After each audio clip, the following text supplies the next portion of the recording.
అబ్రాడ్‌కి వెళ్ళాలంటే యాల్టస్ కంపల్సరీనా అని అందరికీ డౌట్ ఉంటుంది. ఇప్పుడు తెలుసుకుందాం.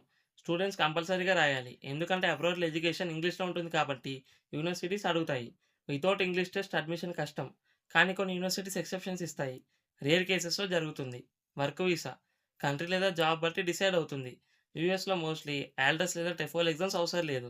యూకే లేదా ఆస్ట్రేలియాలో కొన్ని వీసాస్‌కి కావాలి. ఫ్యామిలీ లేదా డిపెండెంట్ వీసా ఎగ్జాంపుల్‌గా హస్బెండ్ యూఎస్‌లో జాబ్ చేస్తున్నాడు. ఫ్యామిలీ యూఎస్ వెళ్ళాలి. సో, వైఫ్‌కి కానీ, కిడ్స్‌కి కానీ ఎగ్జామ్ ఉండకపోవచ్చు. ఎందుకంటే స్టడీ లేదా వర్క్ పర్పస్ మీద వెళ్ళట్లేదు. జస్ట్ ఫ్యామిలీని మీట్ అవ్వడానికి వెళ్తున్నారు. పర్మనెంట్ రెసిడెన్సీ ఒక కంట్రీలో పర్మనెంట్‌గా స్టే చేయడానికి పర్మిషన్. కాబట్టి ఇంగ్లీష్ ప్రూఫ్ అడుగుతారు.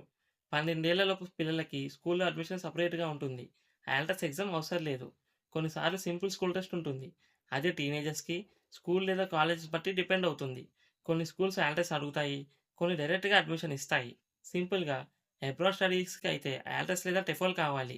వర్క్ వీసాకి కొన్నిసార్లు కావాల్సొస్తుంది. ఫ్యామిలీ వీసాకి నో నీడ్. పర్మనెంట్ రెసిడెన్సీ లేదా ఇమిగ్రేషన్‌కి కావాలి. చిన్న పిల్లలకి నో నీడ్.